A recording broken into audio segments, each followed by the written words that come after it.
Remember this old girl? Hadn't seen her in quite a while, unfortunately. After 2019 Power Tour, I just wasn't happy with how the car turned out. I never filmed that event because it was just a miserable time. We're going to go into more detail as to why this car never got to be, broadcast again after that. But today, what I want to do is get the Charger back out. Today, we're going to revisit everything that we've been working on and finally make this car something that I want it to be. Finally, something that I can actually use and drive and enjoy, because this car is none of those things currently. So let's get this thing cleaned up, because as you can see, it hasn't been washed in probably a couple years, I would say. I've driven it a few times, but I have not touched this car. The wheels are gone. It's covered in bird poop and egg. So it's bad. It's bad. But I want to clean it up and let's start fresh. Remember this car? This is my 1969 Dodge Charger that I bought in Oklahoma, where it was sitting for 34 years. It was a 1,500 mile round trip to bring it back home. It's a one-owner car, and excluding me, I thrashed on this car to make it to Power Tour 2019. Now you watched as I assembled this car to make it roadworthy again, and then it vanished. It was too much of a hassle to take it anywhere, so it sat until the opportunity arose to revive it once more. That opportunity is today. So stick around to the end of the video and see why I parked it and how we plan to make it even better. Is this kind of like a bad thing? Because people pay extra for authentic barn dust. I mean, this is as real as it gets. So, is it a barn find if I left it there? I guess. I found it there. I mean, I put it there and forgot about it, so I guess it kind of counts. Here we go. You ready?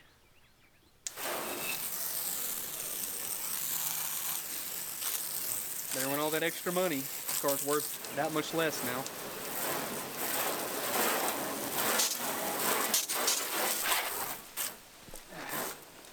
My main goal is just to get this thing cleaned up, because we're about to do a lot of work for this thing. We have to not only wash the dirt off, but de-wasp it, because there's like 5 or 6 nests in there. Probably a few in the door that I didn't see whenever I got in it the first time. Let's see. No, we're lucky over here. Maybe the passenger side. That's where some have been. I've cleaned it off a few times. But you can see this car just needs interior work, exterior work, all of the work involved when making the car an actual car. Yeah, it needs it all. And it's always fun to wash your rust.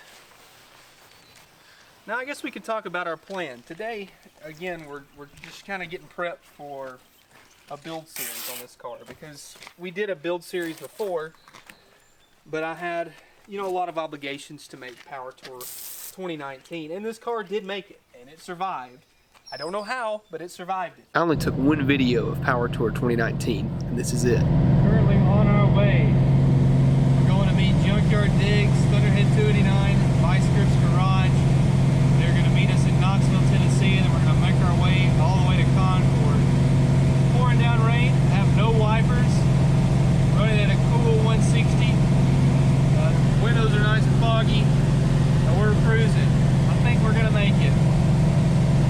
We're not on a major highway just yet, so let's see how it happens when we actually get on the interstate. As long as we stay moving, I think we'll be okay.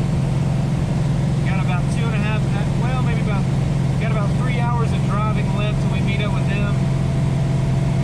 Cross your fingers, I think we'll be alright. Alright, so the plan is to actually make this car more usable and then take it on Power Tour 2022. If that actually happens, I really hope it does. And what happened with this car, I rushed it. That's the main story here. I rushed the build, trying to make it. I was trying to do way too much, meaning that I wanted it to be super modern, have every single option that I could possibly think of. I mean, I had an AC compressor on it that never got hooked up. I had all these fancy electric fans that didn't work. Then I had, I tried to be way too modern and took a lot of the simplicity out of things, and it got to the point where I got overwhelmed and just said, all right, forget it, let's just get it going. And then the transmission started to, I had it rebuilt, but it started to it just never drove right. It's like it's always constantly slipping, like the converter's super loose in it, and it just didn't work right. So I was always unhappy with it, which I think is what caused it to run hot. So the transmission's constantly slipping, which means it's going to run hot and get the car to overheat. So every time you sit still in traffic, game over. Not even worth it.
Welcome to the new site of McCool Auto.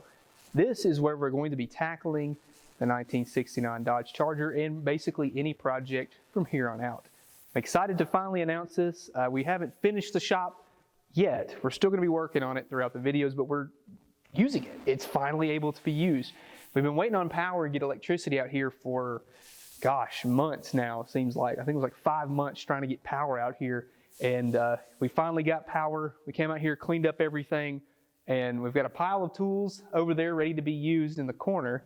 So we're going to start tackling stuff like that. We'll probably do a shop video tour later on, but this is the gist of it. This is the main bread and butter. We have a living area over there, but that's not the fun part. Right here is the fun part. 50 by 100 shop.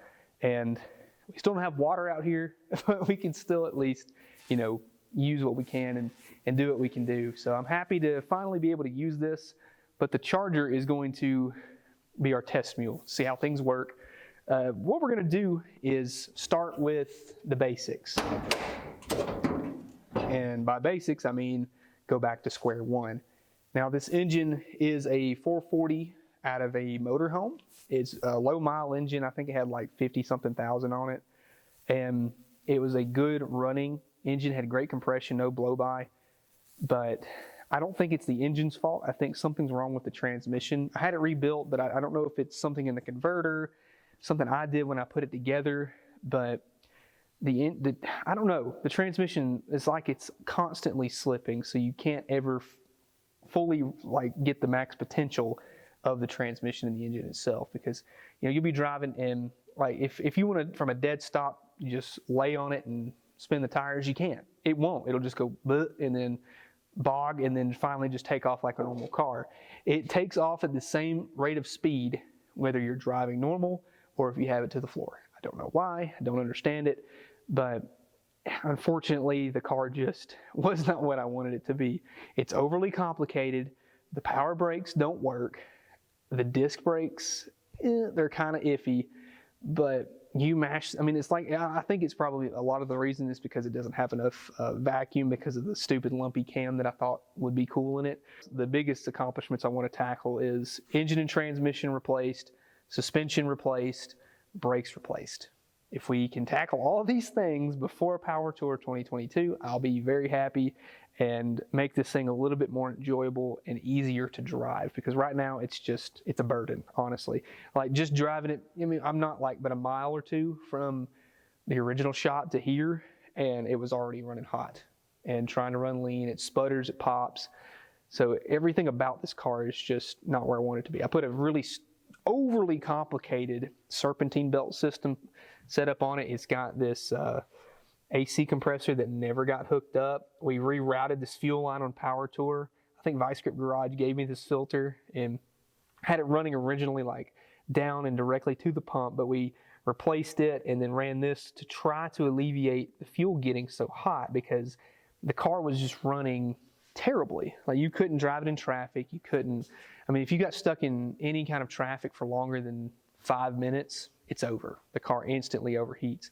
I mean, there's a picture of me, I'll post it right now, with the corn jug that Luke from Thunderhead 289 had given me. We filled it up with water. He brought it specifically for me because he knew I was having issues. And we had it filled full of water, and every time that it would get hot, he would get out, dump water on the radiator. It was bad. It was really bad.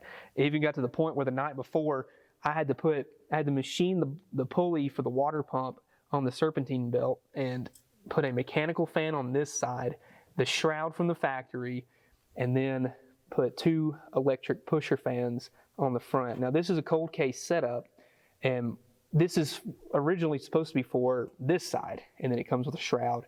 But the car just, for some reason, it didn't run great. And also, I don't have a trans cooler on this thing, which I should have put on that as well. Didn't do it. Was rushed. Again, didn't work great. So let's start tackling some stuff. I'm excited. I'm very excited to finally be using the shop. We're going to get a new lift here very soon. I'm going to kind of make this our new workspace in this corner, have an editing rig over in that corner, and just kind of store some cars in the back. Slowly you'll see us move more vehicles over, move them over, move them over. But not only are we going to be moving this vehicle over here, we have one more that's going to be a donor for a lot of parts that are going into this car.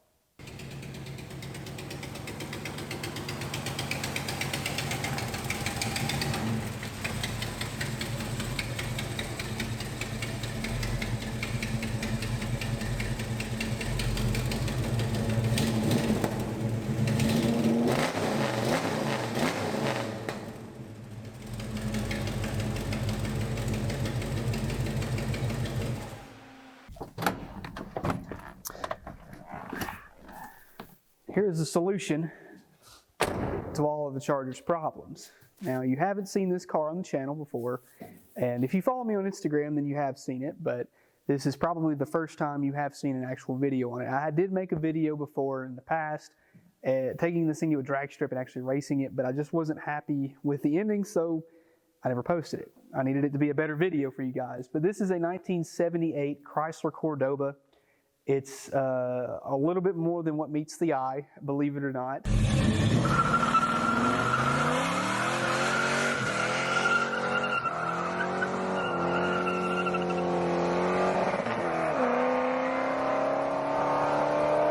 So let's pop the hood and just see what's going on under here. Because you're like, well, how in the world is this going to fix the Charger's problems? Well, let me show you.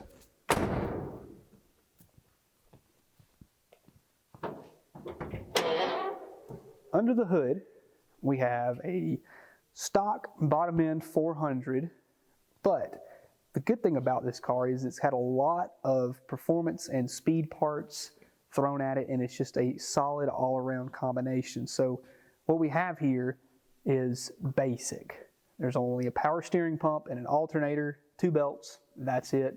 No crazy bracketry, nothing insane to make anything work. We have Comp XE268 cam, an Edelbrock Performer RPM intake, 440 source aluminum heads, long tube headers, and just a lot of good stuff under the hood, including that Power Master alternator, a giant radiator, which, you know, this will stay with the car because that's what it fits. But we have a lot of great things. I mean, this thing even had MSD on it, and this thing was capable. Literally, watch this. It's chipped at 6,000 RPM. So that's the rev limiter basically right there to, you know, keep it from blowing up itself. And I'm going to tell you right now, I've bumped that rev limiter a few times, and it just pulls all the way to 6,000 RPM. This is a very strong engine. From what I understand, now I did buy this car pretty much this way. The only thing that I did to it was I messed with the carburetor, got it to run a little bit better, tweaked the timing to make it run a little bit better, put a different set of valve covers, fixed a header gasket that actually busted again. It sounds like it's got a rod knock, but I promise it doesn't. It's just an exhaust leak out of the header. But I just fixed a few things here and there to make it a much better car. Now, this car is a very clean example of a Cordoba, as you can see. It's very, very nice. It's this kind of a brown metallic color. The interior is immaculate. And you're probably thinking, Dylan, how in the world can you actually take this car apart and use it to put in your Charger? Now, I'm going to tell you this because I tried to sell this car, but nobody would buy it. And everybody said that I was overpriced. I thought that, I mean, the sum of all of its parts, you couldn't build this car for what I had priced it for. I thought I was pretty reasonable. Now, if you think about it and you take all of these good parts, put them in that car, you're going to increase the value. Everybody thinks in this car, the value is going to stay the same. So this one's going to go on the chopping block, take all the good stuff, put it in the Charger. Now, on the plus side of all this, I have another 78 Chrysler Cordoba that you guys have seen on the channel way a long time ago. I'm going to take these two cars, make one good one. So take all the running gear out of the black one, put it in this one because that car has a very solid running gear. And this one does too. On top of all the good stuff with the engine, they had put I think they said it was a B&M 2800 stall and then a deep pan. So it's got, you know, some goodies on it, and I don't know if it had a shift kit or not, but everything runs great. The car holds like 40 or 50 PSI of oil pressure in gear at idle while it's hot, so it's a very solid engine. It does need some gaskets here and there, some seals, but overall we have a very good combination of a car to make our Charger that much better. Out back it does have a set of 373s that I'm going to leave in the car because they howl. They don't make they work great. It's a limited slip, but they make a lot of noise. And on top of that, they went full drag car on this bad boy and put a shutoff switch on the rear bumper. So I mean, this car was a pretty legit little street car, and they even put the battery and relocated it to the trunk. So a lot of good stuff here to make a good running combination. And you know, the guy who built it did a really good job on this car, and it just needed some extra work to get it kind of like the next step. But you know, I tried to sell it. I tried to get rid of it as is because I didn't want to tear it apart, but I would much rather have a solid running gear in a Charger compared to a Cordoba. So if it hurts your feelings, hate it. Just look at all this stuff that I've spent so much time meticulously cleaning and making look nice and pretty. I mean, I spent months on this engine alone just to make it look nice. Everything's turned to rust and all this extra garbage, so I've realized that sometimes it just doesn't matter, and that's okay. It doesn't have to be perfect, as long as it runs good.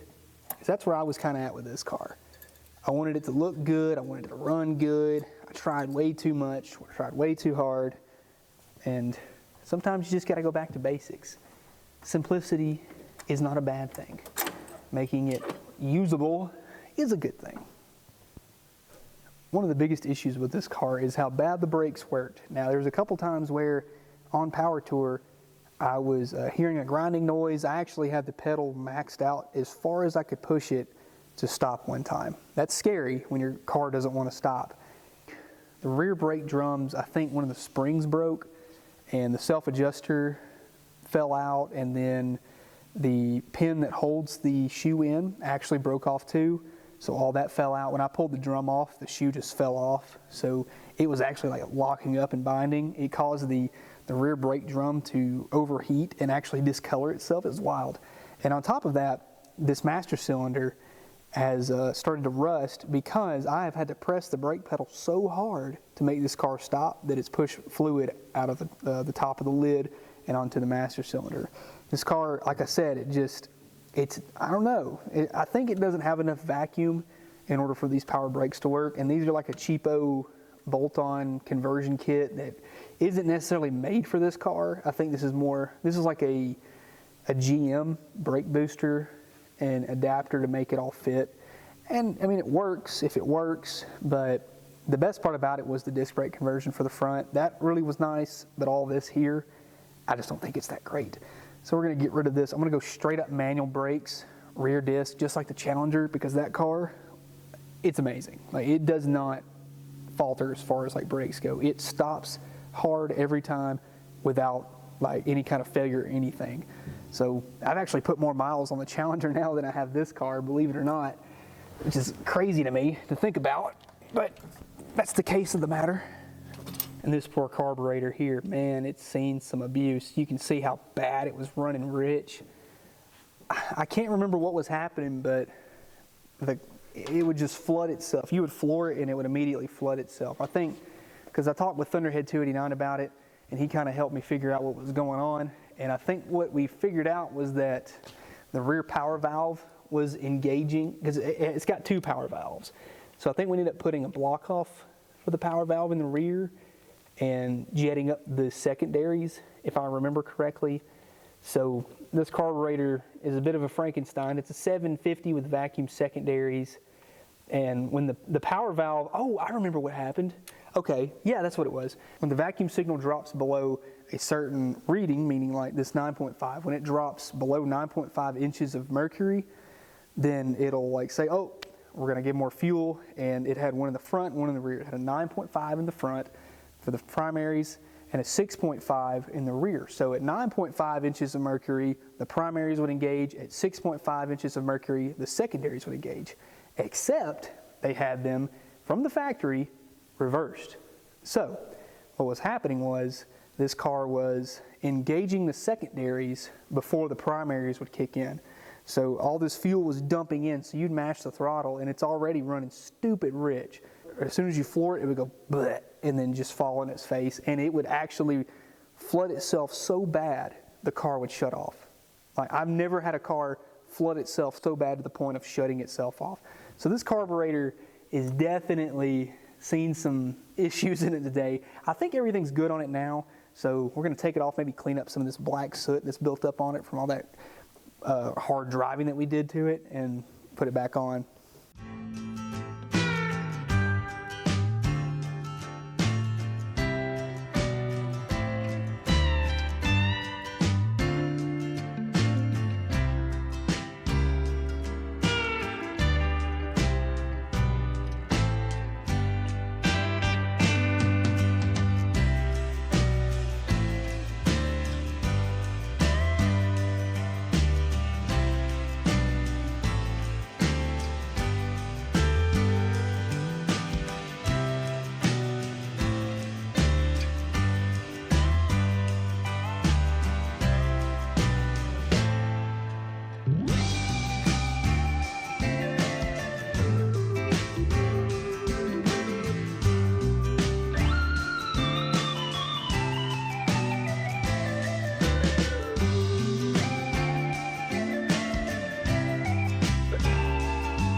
So we went to O'Reilly and I bought some oil dry and was going to buy 2 different drain pans. I had this one in my hand and another one, and they just said, hey, do you want a free drain pan?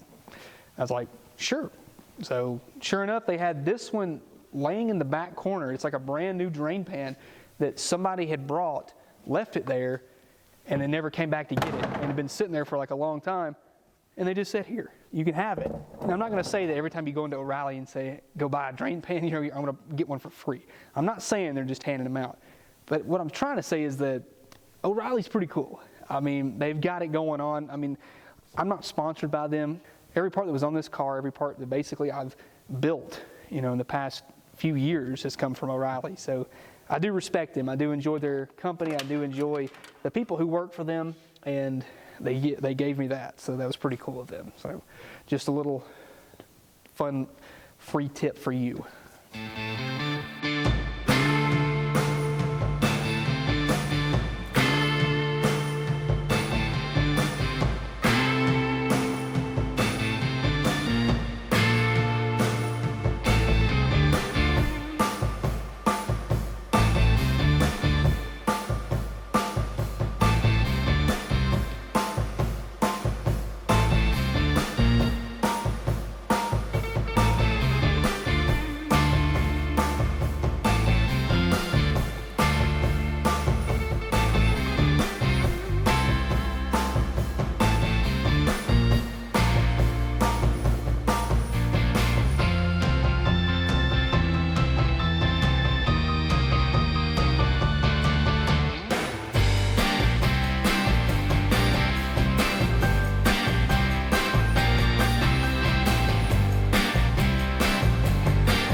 over to the table. Or the floor, actually. All right, perfect. Radiator is out, so now we have a lot more access to things in the engine bay. Ooh, that was fun. Look at this. I had to machine this just to make the electric or the mechanical fan actually work. All this brand new water pump housing out of aluminum for who knows why. I don't know why I did all that. Then aluminum water pump, who knows why, just because I thought it would be the right thing to do, but who cares? I mean, it didn't work any better than a regular one, so I guess we could use it all on the Cordoba engine. But I'm going to try and leave all this intact just because, I mean, maybe I'll use it for something else, maybe I won't. I don't know. But next thing, we got to get this power steering pump out of here, or at least unbolted, because that's going to spew some kind of fluid everywhere. It's just a constant mess of everything that we can see. But hey, we're getting progress done. That's really good. Almost done with the top side. Top side's pretty easy. Bottom side, not so much. There we go. Nice. Car is back on the ground. I'm going to pull the intake off real quick so we can hook a chain to the heads. This is a little bit safer. There we go.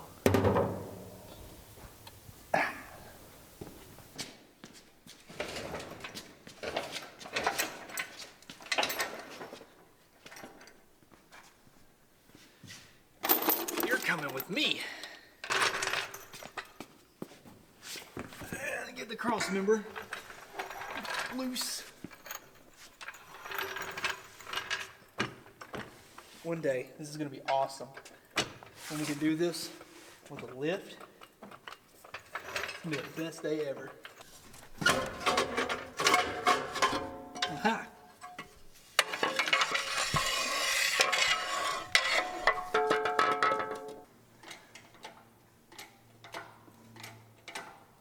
Okay. Start to roll the car back a little bit. Okay, go ahead and slide her back some. Try to, we're clear the firewall, aren't we? So, all right, keep on. Nope, a little more. There you go. See if that'll do it. And just be real careful, don't get under it. Just behind it.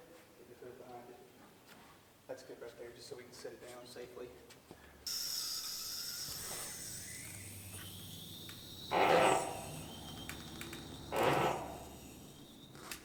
Engine's out. Perfect. Made minimal spillage. I mean, that was mostly coolant when we finally got it out, but hey, it's all right. Now we have all this room to work in the engine bay. Now, a lot of things that I want to do, of course, is we got to remove this entire cross member steering box because QA1 is going to get rid of everything right here. Gets rid of the torsion bars, get rid of the center link and all the steering linkage. It's all Mustang 2, like rack and pinion style deal, so it's really nice. So now that we have all this room to work with, also get rid of all the brake system, like redo my brake lines that I rigged up somehow. Like, it's bad for what I did, but it works. It does work. So I want to go simplify everything. We got a lot of work ahead of us, but we've made big progress by getting the old engine out and getting it prepped for, you know, starting on getting the new engine in. So I'm very excited about that.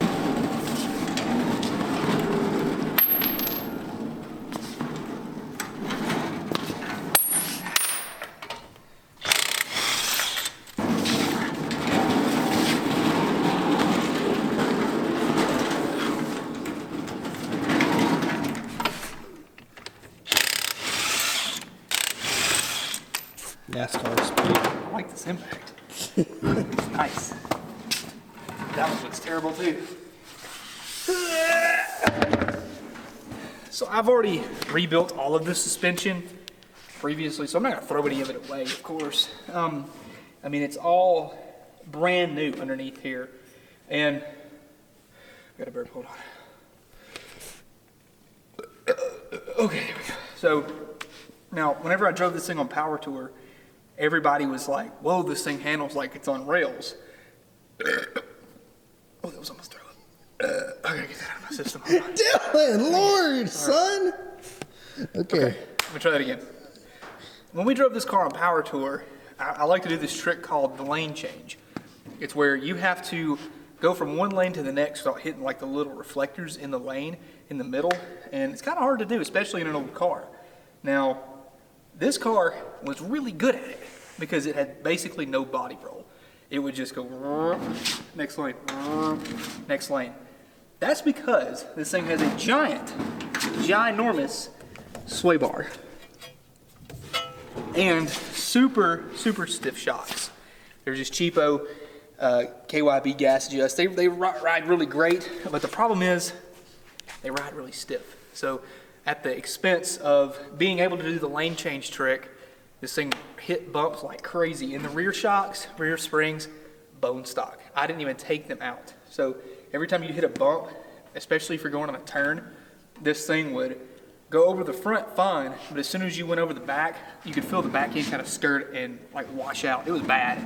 So the rear suspension never even got touched. I just never even said, you know what, forget it. I'm gonna just do that later. Later is now, except we're gonna get rid of all this and make it that much better.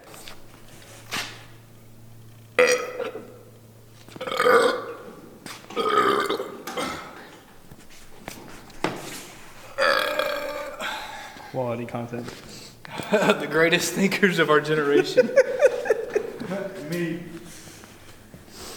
So here's our order of operations. To get this cross member out, we will undo the shocks over here and over here. And then while we're there, we'll go ahead and unbolt the upper control arms here, here, over here somewhere, and over here. And then we will disconnect the roll pin, punch that out in the steering column. Good content. Oh, oh heck. No more good alignment. All that's out the door now.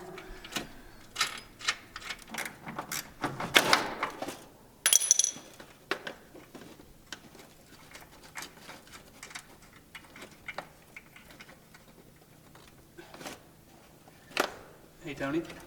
Yep. Could you grab the 3/4 inch wrench? I can't get this all the way off. Yeah. Okay, thank you.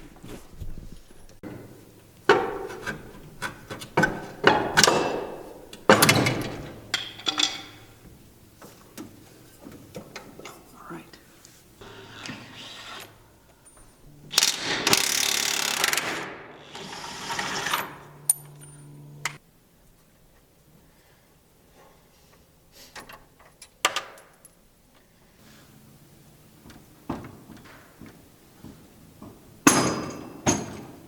Okay.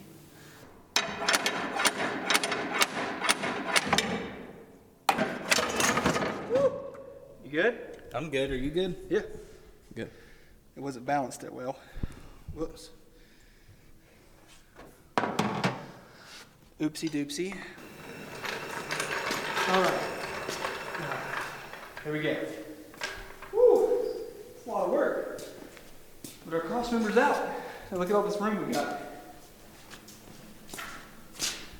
Now we can hop up in there. We'll get the torsion bars the rest of the way out. I don't have a slide hammer or anything to knock them out backwards like you're supposed to. So I just had to leave them in there like that. Now we have room to clean up inside the firewall and the inner fenders and clean up our brake lines that I made a mess of. Pull out the steering column. Just start to get everything kind of sorted out and ready for QA1. Man, I'm out of breath. That was a lot of work. Okay, making some room, making some progress. I have removed these brake lines here. Brake booster's about ready to go. On the inside, just did a little bit of small work. Got the seat out of the way. Look at all this trash. Look at this garbage. This is bad. And we're gonna fix a lot of this stuff. But I've got the brake booster unbolted and we're gonna pull the steering column. I don't know what the deal is with this thing, but it sounds terrible.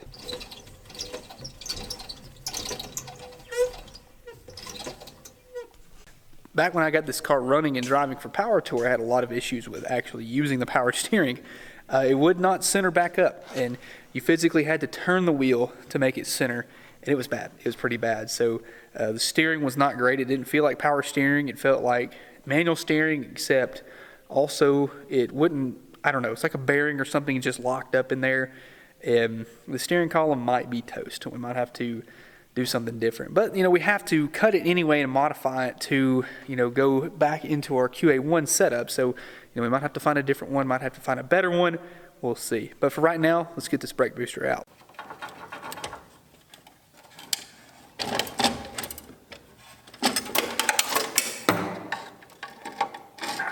Out you go. Forever. There we go. Come on. Thank you. Thank you very much. Well, everything's basically torn out of the charger for the front end at least. So we're going to, do some work and fix a few things. We've got the front suspension out completely and, it's not bad. So we're going to keep this and use it for another project in the future that you need to subscribe so you can see that, because all this is going to go back to another vehicle.